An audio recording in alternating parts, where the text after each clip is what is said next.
मगाच्या भाव भयणीनो जायते विचारतात आणि जायती हुस्को दाखयतात हुस्को कन्सर्न दाखयतात देवसार मनशांक लागतात की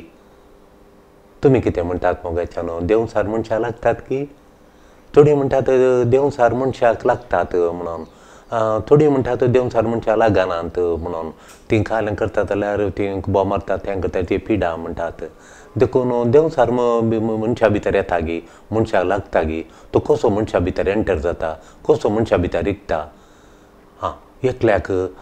पांयांत खुटीन उजो येतालो मोगाच्यानो कोलो उजो म्हणना ताका आनी तो म्हणटा म्हाका पांय दवरूंक जायना हांव थोटाक गेल्लो थोटात हांव आयिल्ल्या उपरांत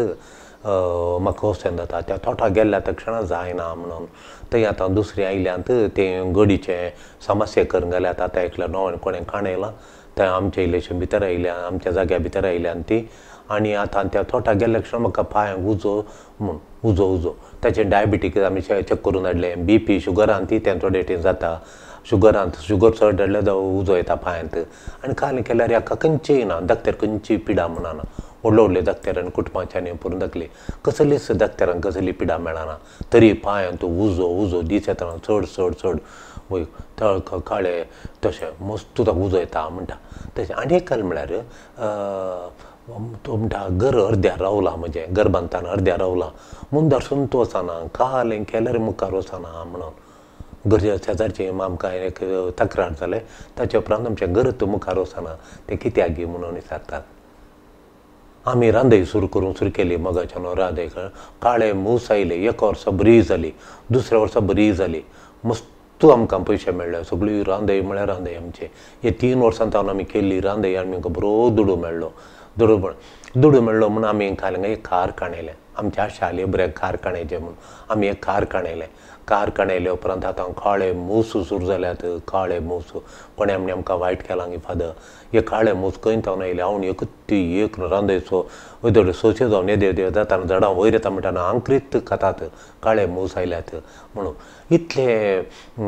आनी एकलो म्हणटा फादर आमचे इतले गोळटाव आतां 5 पयशे उरनात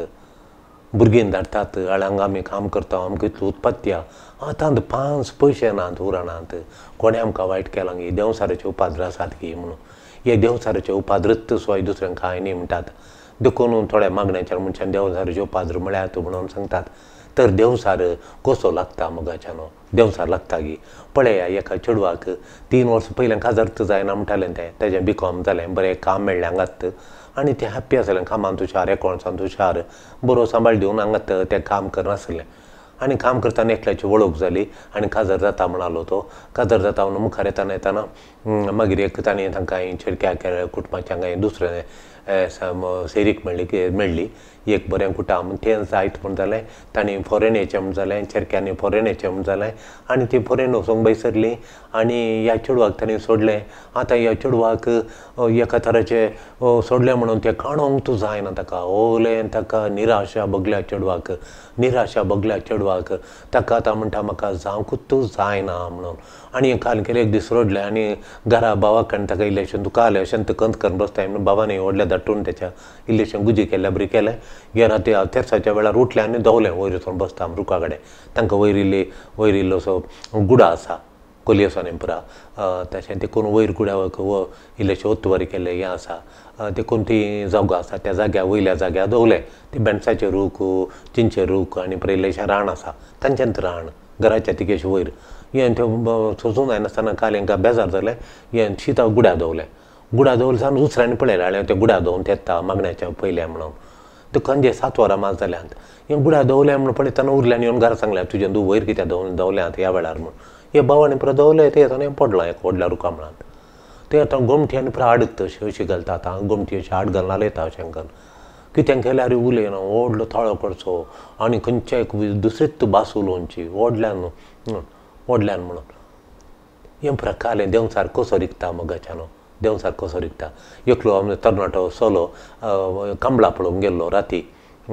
संजेच्या 7 वरार कोण कांबळा सुरू जालो आनी तो 1 वरा 2 वरां म्हणसर राती आसलो देखून वो 1 वर म्हणसर कांबळा कडेन बसलो तेंच कांबळा पळोवन तालो कोण जिखता गी म्हूण मागीर निमाणें फायनल जावन पळोवन 1 वरार सुटलो तो थंय जावन मागीर सकाळीं परतून आलो कांबळा देखून राती तो उठलो आनी आयलो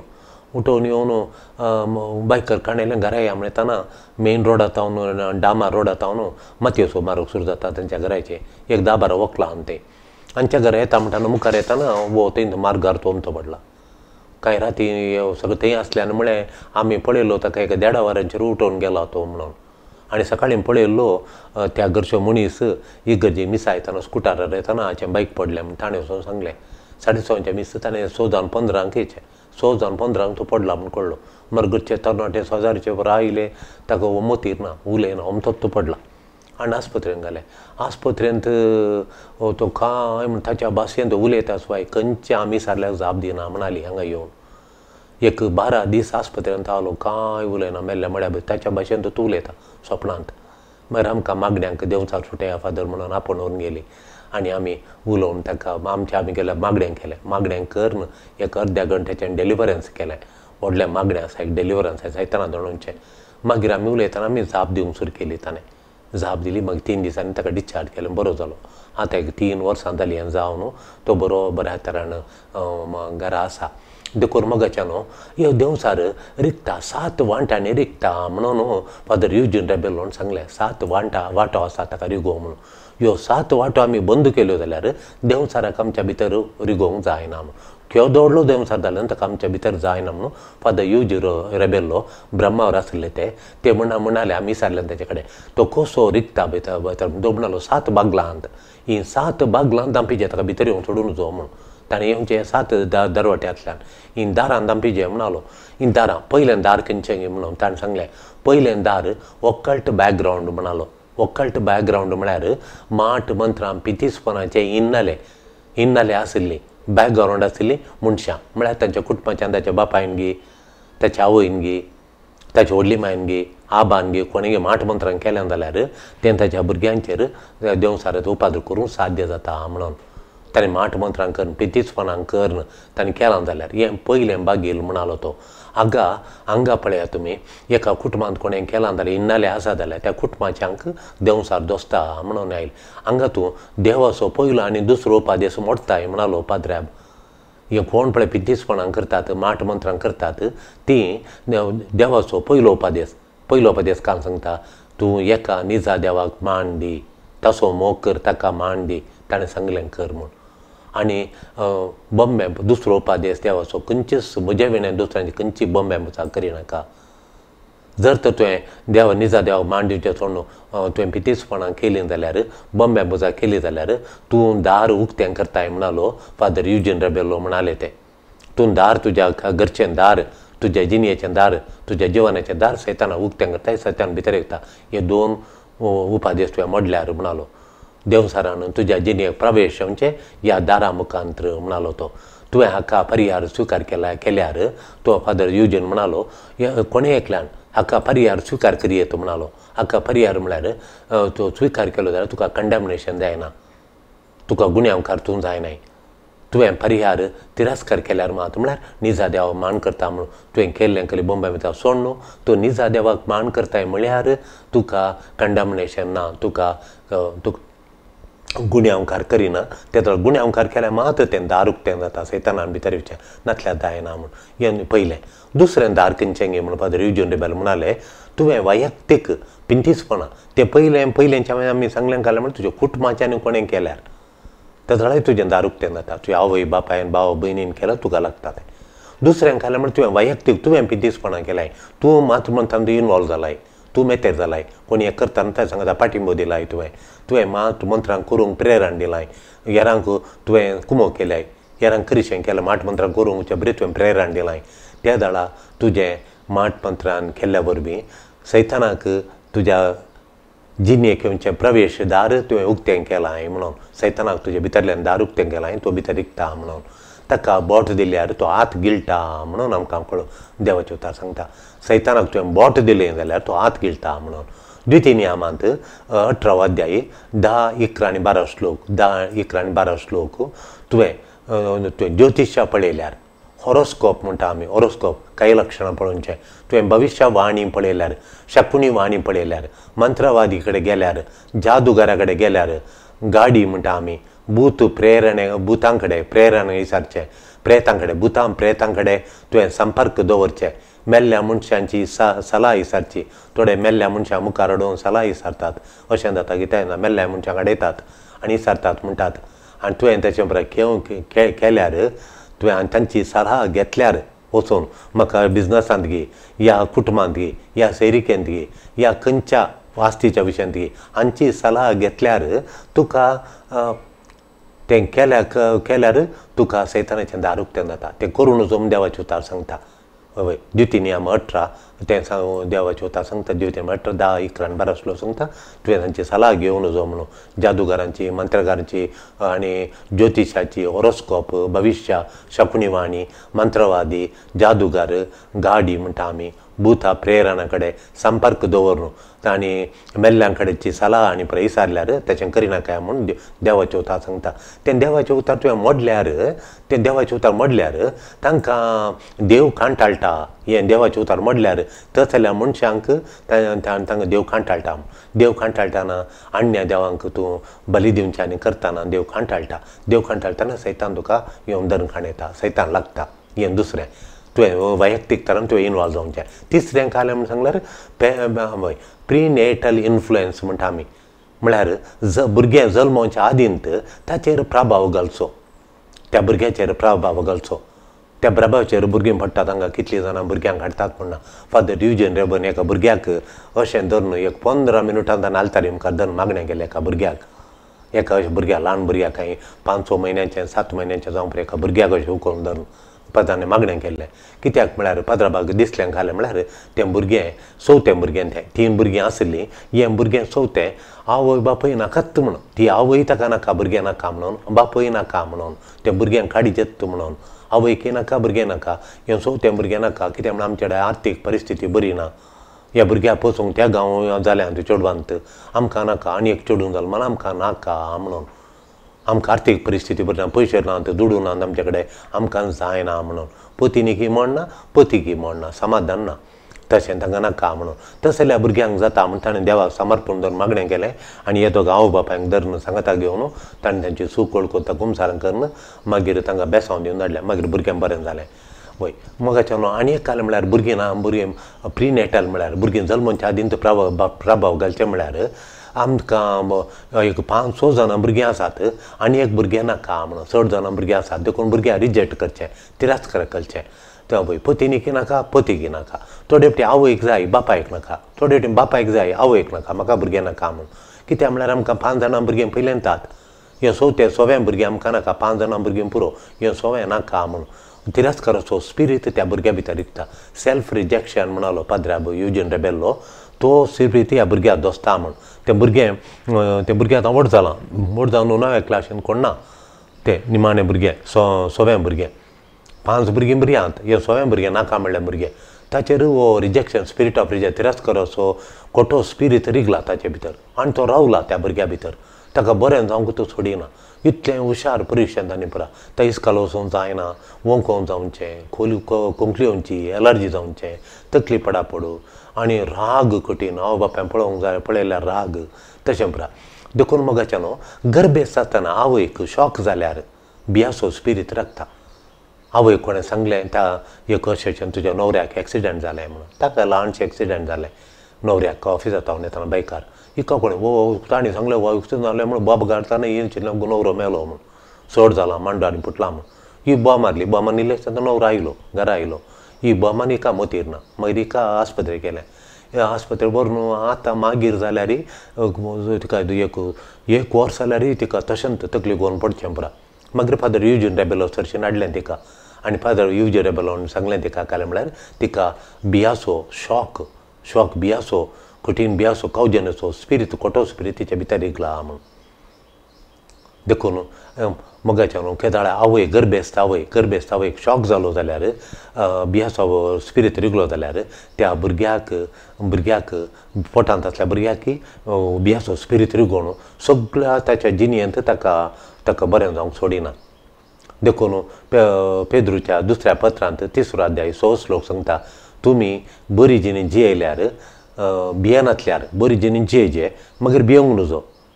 सारा बरी जाताल्यात म्हणून सारा पळय सारा ती भियोन आसतना दैरादीक आनी अभ्यासा आशिर्वादी ती जाली तुमी एक बरी जिणी जियेजे सारा बरी आनी तुमी सारा बरी भियोन वचून साराक बे म्हणलें नातलें देखून देवाचे उतार पेद्रूच्या दुसऱ्या पत्रान 3रो अध्याय 6 श्लोक सांगता तुमी आशिर्वादी जाताल्या देवा मुखार समाजींत तुमच्या कुटुंबांत आशिर्वादी जाताल्यात एक बरी जिणी जियेचे एक भियोन वचूं म्हणून भुरग्यांक हांगा हाडटात मोगाच्यान कावन्सिलिंगाक ती भियेतात ती उसांबळ जातात हट्ट करतात जिद्द करतात आटापूंक जायना म्हूण हाडटात आमी स्पिरीट ऑफ रिजेक्शनाक पयलीं आमी कमांड करचें स्पिरीट ऑफ रिजेक्शन भायर येजें म्हणून स्पिरीट ऑफ भियाचें आनी तिरस्काराचो स्पिरीट ताका पटान कांय नाका म्हूण बोगिल्लेंगी ह्या पटान आसतना हांवें बेंच दिसलेंगी ह्या आर्थीक परिस्थिती बरी ना म्हणून आमी हे 3 खातीर आमी डेलिव्हरन्स करता भुरगीं कितलीं बरीं जातात म्हूण ना बरीं जावन येतात आतां पोर एकलो भुरगो कोंकली बेश्टेन कोंकली खंयच्या दाखत्याराक मेळना वखदां मस्तू दिल्यांत भुरगो वखदांक खावन असो जाला खाली हांगा कावन्सिलींग केलें डेलिव्हरन्स केलें भियाचो स्पिरीट ऑफ रिजेक्शन तिरस्काराचो स्पिरिटा विरोध आमी मागणें केलें तो सोडून वचचें म्हूण सक्रामेंता मुखार तो सोडून गेलो डेलिव्हरन्स केलें ताका डेलिव्हरन्स केलें मात तो भुरगो बरो आसा आतां 8 दीस जावन खंयचें वखद ना कांय ना हांगा तावन गेल्ले उपरांत बरो आसा देखून मोगाच्यान थोडे फावटी भुरग्यांक आवय बापायन कठीण डॉमिनेट केल्यार तांचेर कठीण इन्फ्लुएन्स केल्यार मॅनिपुलेट म्हळ्यार आवय बापायन सांगिल्ल्या बरी गुणोवचें भुरग्यांक फ्री जावंक सोडचें ना डॉमिनेट करचें अशें कर तशें कर म्हणून भुरग्यांक टू मच कंट्रोल करचें भुरग्यांक कितें सांगाचें कितें सूख करनातल्या बरी पळयचें पुरो पूण अशंत करीचें तिशंत करीचें म्हणून एका भुरग्याक शेजाऱ्या कडेन उलोवंक तूं नजो तांचे कडेन खेळोंक वचोंक तूं नजो म्हणून तो भुरगो हांश येता देखून तो पेद्दा बरी करता आनी एका भुरग्याक इतलें मॅनिपुलेशन की शेजारचीं बरीं भुरगीं तांचे कडेन उलोवंक तूं नजो म्हणून बऱ्या भुरग्यां कडेन उलोवं नजो म्हळ्यार जाता की ह्या आवय बापायनी डॉमिनेट करचें टू मच मागीर त्या भुरग्याक ताणें सांगलें ब्रित्त करीचें एक चूर तीन करून थोडे भुरग्यांक फ्री सोडिचें इल्लें खेळोंक आनी पुरो सगळो दीस भितर सावन भायर वचों नजो टू मच डॉमिनेशन केल्यार त्या भुरग्यांक तो डॉमिनेटींग स्पिरीट तांचे ते वचून डल स्पिरीट येता तांचें तें डल व्हेरी डल लज असो स्पिरीट ते भुरगीं लज मस्त जाणां भुरग्यांक हाडटात थोडे दुबाय तावन येयल्या तरणाटे म्हाका लज दिसता पाजो कोणें लज दिसची मुखार वचून बसता लज दिसची ती लज खंय जावन येयली अशें डॉमिनेट केल्या बरी घरांत आवय बापायनी या कोणें घरांत आसलेल्यांनी डॉमिनेट केल्यार खोटो स्पिरीट भितर येता आनी त्या भुरग्यांक एफेक्ट जाता सडनली गमे येवचें आनी परत सुरू जाता मागीर पांचवें दार सैतानान भितर येवचें म्हळ्यार पाद्राबान सांगलें युजनान सांगलें बाळपणार दाबाव घाल्यार भुरग्यांचेर प्रेशर घाल्यार दाबाव घाल्यार रागान तांकां मारल्यार मोसोर दाखयल्यार भुरग्यांक प्रेशर घाल्यार स्वार्थी पळोवचें आपणाचो स्वार्थ पळयल्यार ते कन्फ्यूज केल्यार तेशें जाता म्हूण जोशवाच्या ग्रंथांत 3रो अध्याय 16 श्लोक 3:16 पती पतीने मदें शांती समाधान आसल्यार झगडें आसल्यार देंवचाराचे प्रभावाक भुरगें वळख जाता म्हणून तें कळून येता देंवचाराच्या प्रभावाक भुरगें वळख जाता मोगाच्यान थोडे फावटी 6वें दार देंवचारान आमच्या भितर येवचें 6वें दार 6th डोर 6वें दार फादर युजो रेबेलोन 7 दारां म्हणलीं 7 दारां तातूंत आतां आमी 6व्या दारांत आसा 6वें दार तें 6वें दार कशें गी म्हणून 6वें दार म्हळ्यार मोमेंट्स ऑफ विकनेस म्हणटा अस्कतकायेच्यो घडयो थोड्यो म्हणालो तो पद्राब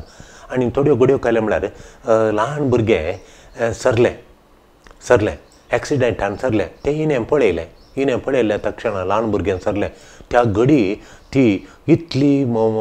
ती अस्कत जाली तिका तें सोसूंक आटापूंक जावना तिच्या दोळ्या मुखार पळय कोणाचें ल्हान भुरगें एक्सिडेंटान मार जावन रगत येवन अशें मरण मार भितर ताका उखलतना गुमटी आनी पांय आनी अशें पडुल्ले तिणें पळयलें तें पळयलें तिका स्पिरीट ऑफ फियर तिचे भितर गेलो ती एक्सपोज जाली तो स्पिरीट ऑफ फियर भियाचो स्पिरीट राखून आलो भियाचो खोटो स्पिरीट तो तिचे भितर प्रवेश जालो आतां तिका कठीण बेन दिसलें तिका कठीण बेन दिसलें आनी तें बेन दिसले उपरांत ती कंगाल जाली ती आनी तिका कवली वखदां दिल्यार वखदां लागनात तशें म्हणून मागीर आनी एकल्याचें तिचें ल्हान भुरगें सरलें तें सरल्या उपरांत तिणें रडोवंक सुरू केलें रुदान व्हेरी रडली आनी कितली रडली म्हणना आनी त्या दाडा तें रडणें इतलें पावरफूल गी इतलें रडचें गी तिणें very powerful spirit of grief very powerful तिका दनखाणयलें रडचें आतां तिणें घडये रडचें न्हवऱ्यान खाली ल्हानशे कारणा खातीर रडचें आनी पुरा वकीन तो येवन सांगता म्हाका हेच्या बरी ना तिका व्हरचें बरी ना कालेन देखता तिच्यातल्याक रडोवन बसता म्हणून त्या भुरग्यान सडल्या उपरांत देखून आमकां दूख जाता पळय थोड्या तेंपानी तें दूख आमी देवाक समर्पीत करचें दुखांतावन भायर येचें त्या रुदानांतावन भायर येचें देखून मोगाच्या न्हू थोड्यांक सेरीक सुकल्या वेळार चरक्याक तशें चेडवांक सेरीक सुकल्या वेळार डिसअपॉयंटमेंट निराशाचो स्पिरीट आमकां दरखण येता निराशाचो स्पिरीट आनी एक्सर्सिजम करता आमी निराशाच्या स्पिरिताक चेडवाक आमी कांय म्हणना निराशाच्या स्पिरिताक नांव काण सांगता तुवें सोडून वचचें म्हूण सांगता निराशाचो स्पिरीट म्हूण नांव काडटा तें नांव काडल्या तक्षण निराशाचो स्पिरीट तो बोबाट गेल्ली आसा फादर युजीन रेबेलोन मागता कितल्या वचना निराशाच्या स्पिरिता तुका सांगता देवाच्या नांवान परमयता सोडून वच जेजूच्या आमलीक रक्ताच्या बळवंत सत्तेचेर परमयता तुका सोडून वच म्हूण सांगता किकराट घालतात निराशाचो स्पिरीट म्हणटा चेडवाचें नांव काडिना निराशाचो स्पिरीट सोडून वच म्हणटाना आमी दोळ्यान पळयलें कानान आयकल्लें देखून मोगाच्यान वो सो जावन आसा थोडे फावटी अस्कतकायेच्या घडयांनी तो खोटो स्पिरीट येता आनी सातवें जावन आसा मोगाच्यान सैतान भितर इकता पातकी संवयो करण्यो सिनफूल हॅबिट्स ॲक्ट्स जाल्या थोड्यो पातकी संवयो आमच्या ती थोड्यो संवयो आमचे हॅबिट्स आहात आमच्या डेगे हॅबिट्स पातकी संवयो पातकाच्यो संवयो थोड्यो पातकाच्यो आमी करण्यो करता त्या दाडा दार उक्तें जाता म्हणलो फादर युजीन रेबेलो आमकां म्हणलो खोटो स्पिरीट भितर येवचे एक दार तें म्हणलो त्यान कळ्ळें ती खोट्यो संवयो पोर्नोग्राफी पळोवची सोय पोर्नोग्राफी म्हळ्यार अश्लील पिंतूर आमी पळोवचें देखून तो म्हणलो सेक्स डिमन्स ऑफ लस्ट म्हळ्यार सैतानान भितर कामाभिलाशा भूता म्हणलो तो कामाभिलाशया भूता काम दैवभूता म्हणलो तो कामभूता म्हूण कामभूता म्हळ्यार हें लस्ट म्हणटा आमी इंग्लिशांत कामा सेक्साच्या विशयान आनी पुरा सैतान भितर इकता म्हणलो तो तुवें देखून तो सोडून वचचें जाल्यार देखून मोगाच्यान तो सोडून वचचें जाल्यार आमी कितें करीचें हें आमी फादर बाडी सारलें फादर युजीन रेबेला लागीं हें डेलिव्हरन्स जायचें जाल्यार कितें करचें म्हूण कोल्यो संगती आटापूंक आहात म्हणून आमी त्या दळा सेमिनारिस्ट जावन आसले हांव आमी थोड्यांनी वचून फादर युजीन रेबेलो कडेन सारलें हें सैतान लागलें जाल्यार डेलिव्हरन्स जायचें जाल्यार डेलिव्हरन्स ही सुटका सैतानांत सुटका लाभचें जाल्यार आमी कितें करीचें गी म्हणून पाद्रा बाय लागीं आमी विचारल्या वेळार पाद्रा म्हणलो आमी सैतान लागिल्ल्या सैतानाक आमी डेलिव्हरन्स करचें जाल्यार तें कशें गे म्हळ्यार पयलें तुका तुवें कालतें करीचें म्हणून जर तर सैतान आसा जाल्यार कालतें पण म्हणटाना सैताना लागीं रावना ताणें अहंकार दाखोवचो येवेक ताणें अहंकार दाखोवंक गर्व दाखोवंक प्रायड म्हणटा आमी प्रायड आसल्या कडेन तो आसा कालतेपणा लागीं जेजू कालतो जालो देखून ताका ताच्या लागीं सैतान येवना ताचे भितर प्रवेश जावना देखून पयलें दार तुवें दामचें आतां सैतान घेनासल्या बरें दार दमचें कशें गे म्हणलो तो पयलें कालतें जाल्ल्या क्षणां हंबल युअर सेल्फ तूं कालतो जा म्हणलो देखून एकल्यान कालतो जाल्ल्या क्षणान ताका देवसार दसूंक येना एकलो कालतो जाता देखून थोडो म्हणल्यार एकलो हांगा आयिल्लो तो म्हणटालो तो काले म्हळ्यार तो ताका मिटिगेटेड पॅरानोया म्हणलो ताका राग येवचो आनी कठीण दुबाव येवचो सस्पिशन आनी कोणा कडेन कांय सांगचें ना कोणें जेवण जालें गे कितें हांव जेवणाक गे म्हणचें आतां जेवण जालें गे विचारचें पळय कोसाय कितें हांव बरो ना गे कितें हांव जेवणाक गे म्हूण राग ताका कठीण राग तो राग देखून कोणी ताच्या लागीं वचनात कोणी वचनात ते कितें मीठ ताका कालें आमी विचारलें ताचे कडेन कालें साहेब दाक्तराचें गेल्लो गी वय म्हजे गोत्ता ताच्या अंकलान भावान वणयेन आनी एकल्या ताका 4-5 जाणांनी आपोवन हाडला पयशिल्लो तो बरो हायली एज्युकेटेड मनीस आमी सांगलें काल तसा टेम्पररी म्हजें मिटिगेटेड पॅरानोया ताणें सायकोलॉजिकल नांव दिलें ताका सायकोलॉजीक नांव देखून आमी सायकोलॉजी नांव काडलें आनी आमी म्हणें ताच्या पिडेक आमी ताका सायकोलॉजी नांव काडून ताचे पिडेचें नांव आमी दुसऱ्यान म्हळें आमी ताका म्हळें कामाभूता म्हूण सांगलें कामाभूता तुका लागला म्हणून मागीर तो वळखलो अशें म्हाका कामाची सवय आसा म्हळ्यार पळोवंक तो बारी सुंदर बारी एक सोबायचो मनीस तो कठीण राग आनी हट्ट कोणें विचारल्यार पाटी जाप दिवच्यान पुरा कामा म्हळ्यार कामा लास्ट ताका आसलें कामाचो भूत म्हणून वळखो म्हणून कामाभूता म्हणून मागीर सोम्या म्हाका कामाभूता हांव सुटका दी म्हणलो तक्षण ताका सुटका मेळ्ळी देवान तें घालतें पण तुका दिजें कामाभूता देखून तुजो प्रायड दाखोवन गर्व दाखोवन तें म्हजें पॅरानोया म्हणून मिटिगेटेड पॅरानोया म्हणच्या बदलाक तुवें काल म्हणजे म्हाका कामाभूता लागला म्हणून वळखून काणयचें तो आमचे कडेन कामाभूता म्हणून आमचे कडेन सांगलें ताणें तें सांगल्यार तक्षण तो कालतो पण दाखय तें कालतें पण दाखयलें ताणें कालतो जालो तक्षण देंवता ताका सोडून गेलो दुसऱ्यांक खालें म्हळ्यार दार दमचें दार दमचें दुसऱ्यांक कशें दपलें दार बी ऑनेस्ट प्रामाणीक जा तुवें केल्ल्यो चुकी तूं वळखून खणें त्यो खोल्यो चुकी खणें लाय त्यो देंवचाराचे आनी कितें म्हण गेलाय गी तूं माट मंत्रान पितीसपणांत वळख जालाय गी तुज्यो चुकी वळखून खणें प्रामाणीक जा तुका तक्षणां सुटका मेळटा म्हणलो फादर युजीन रेबेल्लो ताचे तावन सुटका मेळ्ळी येवन हांगा सांगतात ह्यो काणयो पात्रांबान कशें सुटयलें म्हणून तांच्या आजयेन काणी पुरा त्या कालार हांगा येवन सांगतात ते देखून तुका सोंसलता तो तिसऱ्यान दार दंपी जाताल्यान खालें म्हळ्यार जेजू क्रिस्ताचेर संपूर्ण विश्वास दवरचें जेजू क्रिस्त श्रेश्ठ याजाक जावन आसा आमच्या बावटाचो श्रेश्ठ याजाक तो श्रेश्ठ याजाक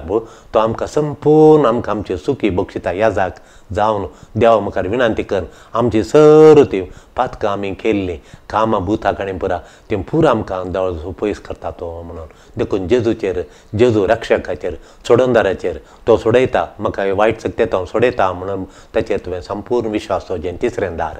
चवथें दार तुज्या पातकांक पाश्चात्ताप पावचें तुवें हें चवथें दार तुज्या पातकांक संपूर्ण तुवें पाश्चात्ताप पावचें पातकांची दूख धरचें आनी रडाचें मोगाच्यान देखून आमी हांगा देंवचार दोंडोवंक कोणी आयल्या सगळ्या कुटुंबाक आमी सगळ्याक 5 जाणां आयल्या 25 जाणां कुमसारा तयाराय करता तांणी अर्दो घंटो सक्रामेंता मुखार एक सुडाळ कुमसार जावंका देखून तांणी कुमसार पाताक रडोवंका थोडीं रडतात पाताक रडतात ताजळ सैतान सोडून येता मागीर कुमसार पाताक कुमसारान सांग एक सुडाळ कुमसार जावंक आमी सांगता हें 5वें कुमसार 5वें पयलें पाश्चात्तापान पाताक रडचें मागीर कुमसार जावचें कुमसार जायचें सुडाळ कुमसार तांणी जायचें सुडाळ कुमसार देवाची खाकूळ तांणी बगताना तांकां एक खोली सुडका मेळटा म्हणना 6वें मेळट ताणें म्हळ्यार so break with the occult तुवें आनी ब्रेक विथ द कर्सस म्हळ्यार तूं ऑकल्ट म्हूण सांगल्यार तुवें माट मंत्रां पिंतीसपणां केलां जाल्यार तातूंत मुक्त जायचें आनी तुजेर कोणाचो शिराप आसा म्हूण तुका बगता जाल्यार ताचे हांव तुवें मुक्त जायचें देखून तो शिराप काडची आनी माट मंत्रांत हांव तुका सुटका मेळची मागणी हांगा म्हणटा आमी ती मागणी डेलिव्हरन्साची मागणी म्हणटा हांव आनी ते सुटयता हांव तांकां लागलो सयता आमी ताका कामांड दिता परमाण दिता परमयता वचोंक सोडून वचोंक आनी त्या तीन सोडून येतात आराबाय दिवन थोडी बोबाडटात तो ल्हान भुरगीं बऱ्यान किकराटे घालतात आवयच्यो गट्ट वस्तू धरून आनी पुरा आवय सात धरून बोबाड करतात आनी निमाणें 7वें बॉक्सांनी दी तूं यारांक बॉक्सांनी दिचें शेळू खोंकली रावणां थोडे वटी आनी थोडे वटी फ्रिजांतलें उदक पियेलीं फाद फ्रिजांतलें खालें केलें फाद वर नासलें मान्य आसलें काण केलें आतां खोंकली सुरू जाल्या शेळ सुरू रावना म्हणून आतां ती बिलकूल रावना देखून डेलिव्हरन्स गामान आमी फोकास तिचेर दिना तिच्या खोंकलेचेर आनी दिना आमी गामान दिना आमी गामान दिता कंडिशनां आतां 7 कंडिशन हांवें सांगली कलतो जावचें प्रामाणिकान तुवें वळखून काणचें जेजूचेर विश्वास दवरचो आनी सुटाळ कुमसार जावचें तुज्या पाताक तुवें रडचें मागीर ब्रेक विथ ऑकल्ट तुवें माट मंत्र केलां जाल्यार पाश्चात्ताप पावचें आनी 7वें तुवें बॉक्सांनी दिवचें रांक बॉक्सूंचें कोणेंय तुका दूख केलें जाल्यार बॉक्सूंचें ते 7 कंडिशनांक आमी फोकस करचें हांगा इलेक्शनां 7 कंडिशनां ही 7 शर्तां आसात फादर युजीन रेबेल्लोन सांगली बायबलांत आनी पुराय बायबलांतलींत ही 7 शर्तां ही 7 शर्तां कंडिशन्स तुवें मीट जालाय गी हें तूं पळयलां गी पळय ही कंडिशनाचेर आमी दवरता गामान दवरता गामान आमी फोकस व्यक्तीचेर दिना आमी बगार त्या कंडिशनाचेर दिता हें कित्याक परतून हाका देंवचारची उपादकी म्हणून परतून येताना आमी ही कंडिशनां 7 कंडिशन ताचेर या जाल्यार बिलकूल सैतानाक अवकाश ना थंय दार दंपल्या बरीत परमनंट दार दंपल्या बरी थोड्यांक कित्याक लागलो सैतान सुटाना मोगाच्यान म्हण विचारतात लागलो परतून हाडटा एकल्याक आमी कितले फावटी हांगा हाडटात म्हणून ताका सोडून इतले जाणां बरीं जातात पूण एकल्याक पांयांत उजो येवचो बोमारचें तें बरें कित्याक सुटाना गे म्हणून for not meeting the conditions ती शर्तां पाळूंक नात ताणें शर्तां 7 शर्तां आसात पाळूनात देखून तो आयिल्ल्या क्षणां आमी ताका पळोवन कितें जालें काम जालें उजो ताका सड्ड गामान दिना शर्तां पाळ्ळ्यांत घेवन एक ती शर्तां ती शर्तां पाळूनात ताणें परतून कोणें सांगलें म्हण एका मनशा कडच्यान गेलो तो वय गे म्हणून पळोवंक हाळें परतून उजो कठीण जालो वचून आयलो 3-4 दीस जाता म्हाका उजो सोसूंक जायना कंप्लीट गेल्लो कोणें एका दुसऱ्या विशयान सांगलें म्हण आनी एकल्या सांगता म्हणून ताचेरच्यान गेला देखून कंडिशनां पाळूंक नात डेलिव्हरन्स सुटका तुका जायचें जाल्यार तुका जायच्या तुज्या आत्म्याक आत्मीक सक्तीचेर हांव मागण्या करता रजार करता म्हजी आत्मीक सकत आसा आत्मीक पावर आसाचेर ताचेर तुवें भार घालूंक जायना ताचेर मात्र भार घालूंक जायना तुज्या मागणे रजार जाय तुजी आत्मीक सकत जाय ताचेर रिलाय करूंक जायना त्या पावराचेर आत्मीक स्पिरिच्युअल पावराचेर रिलाय करूंक जायना तितली तुवें रिलाय करचें 7 कंडिशनाचेर आतां सांगली 7 कंडिशनां माटमंत्रां करूंक नजो येरांक भक्षणां दिवचें जेजूचेर अखंड बावर्त दवरचें कुमसार जायचें आनी सक्रामेंतान पात्र घेवचें ही कंडिशनां ती कंडिशनां पळयल्यार मात देखून थोड्यांक कित्याक लागलो सैतान सुटानांक एम विचारतात for not meeting the condition ही 7 शर्तां पाळून नासल्या बरोबर तो सैतान ताका लागलो सुटाना परतून परतून फाटी येता देखून डेलिव्हरन्स सुटका तुज्या आत्मीक मात्र न्ही तुवें कंडिशन मीट जावंक पळयचें गामान शर्तां पाळूंक गोत्तू दिचें शर्तां पाळूंक गोत्तू दिचें प्रामुख्यता शर्तांक दिचें देखून पश्चाताप पळोवचें लॅक ऑफ रिपेंटन्स जाल्यार तो परतून तुका फाटी येता पश्चाताप पावनातल्या फाटी येता लॅक ऑफ प्रिपरेशन फॉर डेलिव्हरन्स थोड्यांनी तयाराय करचें या पदराबा थंयच्यान मागणें करया डेलिव्हरन्स करया म्हण तयाराय करचें ती तयाराय नाको घेत बसचें मागण्यान तयाराय ना आमी 5 दीस घरा सांगता तयाराय करा एक जेवण सोडून गी कालींक तयाराय करूं तयाराय नाका पॅसिविटी उगे येत बसचें विरोधूत करचें तेंपरा देखून सूख रॉंग मोटिव्स थोडे फाटी आमी सूख उद्देशां खातीर उद्देशां खातीर आमी पळयता उद्देशां खातीर डेलिव्हरन्स करूंक पळयता जकोबाचें पत्र म्हणटा 3रो अध्याय 4थो श्लोक आनी तूं देवान विचारलें तुका दिलें जाल्यार तूं खायलें करता तुजे काम अभिलाशे वयर घालूंक काम अभिलाशे चड करूंक तूं उपेग करताय म्हणून देखून माग तुज्या काम अभिलाशेतावन तुका त्या करण्यातावन तुका सुटका दिवंक तें प्रणोगर्भितावन सुटका दिवंक माग डिजायर फॉर अटेंशन थोड्यांक आपणाक गामान दिचें म्हूण कठीण आशा देखून डेलिव्हरन्स नाका म्हाका हांगार आयलो सक्कडी म्हजो मोग करतात सक्कडी म्हाका भारी अटेंशन कॅर कणयतात जतन कणयतात म्हाका टेंडर लव दितात देखून म्हाका म्हाज्या आंगार तासून दी म्हणून देखून ताका भारी डेलिव्हरन्स नाका म्हणून हांगा येवंक आयकनात थोड्यां failure to break with occult थोडे फाटी माटमंत्रांत हांव पिंतीसपणांत हांव सोडतात मागीर परतून पिंतीसपणाच्यो वस्तू घरान दवरतात पोर एकल्यान कालें घे दवरलो कळोत एक बुताबरी हांगा पोटान घे दवरलें पोटा आनी कळोत एक आनी अशें प्रकारें घे मुखार आनी प्राण घरा भितर दवरलां आमी तांच्या घरा गेल्लो पळोवन अजाप तेंकां आलें म्हणल्यार तें ना ताणें दिल्लें आनी दिल्लें ना तुवें दवरलां ताणें दिल्लें आनी दिल्लें म्हाका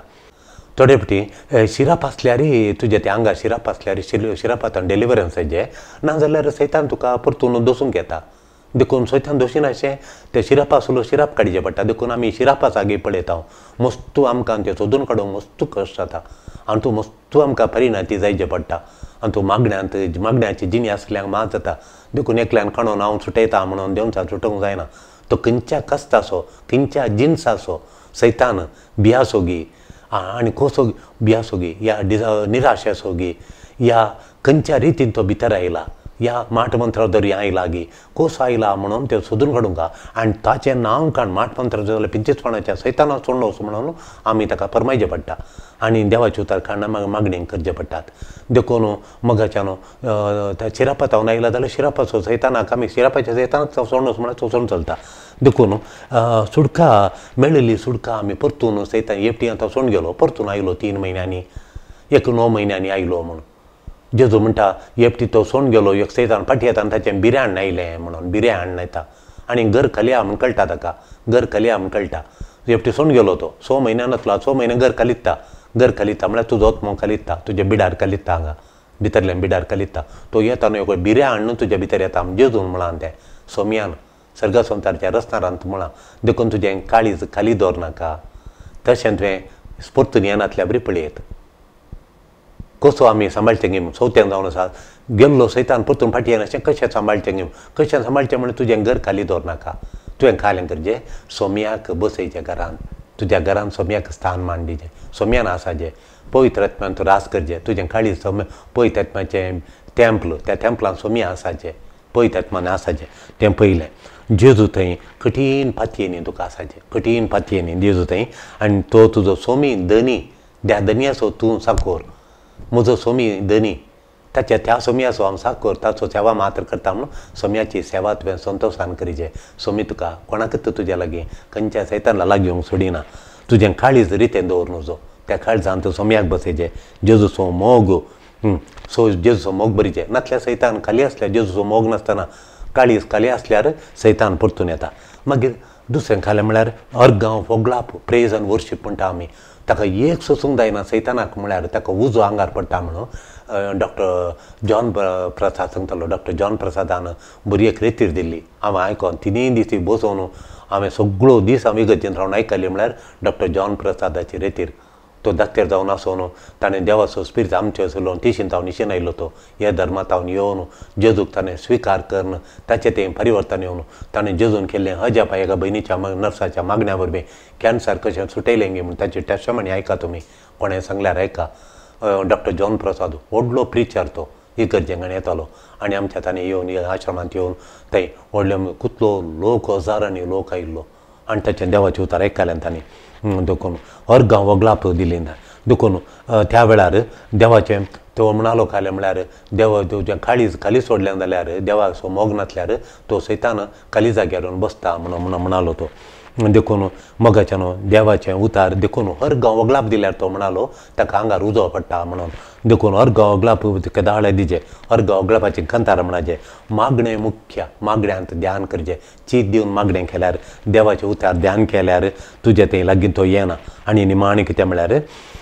इगर्जेचें वसाचें साक्रामेंत कुमसार आयतारचें मीस आमकां मस्त गरजेचें. आयताराच्या मिसा वसाचें सक्रिय पात्र घेवचें संतोशान ती कंतारां म्हणून बरें मीठ आयकोन येजें संतोशान येजें. त्या तुवें तुजे तावन गेल्लो सैतान मार बिलकुल बी तुजे थंय प्रवेश जायना परतून येना. तशें जावंक सरेस्पर देव तुका evil spirit in the name of Jesus Christ I command leave the people who are suffering those who are hearing this sermon. वो देवाचे उतार आयकता कोण पळय ताका खंयचे सैतानाचे उपाद आसा जाल्यार थाळणी आसा जाल्यार जेजूच्या नांवान हांव फरमायतां सोड वच. You will spread in the name of Jesus Christ authority given to the church. I command you leave this child of God go now harm no one never more return in the name of the Father Son and the Holy Spirit. I command in the name of Jesus Christ go now harm no one never more return in the name of the Father Son and the Holy Spirit. Amen. Hallelujah. Praise the Lord.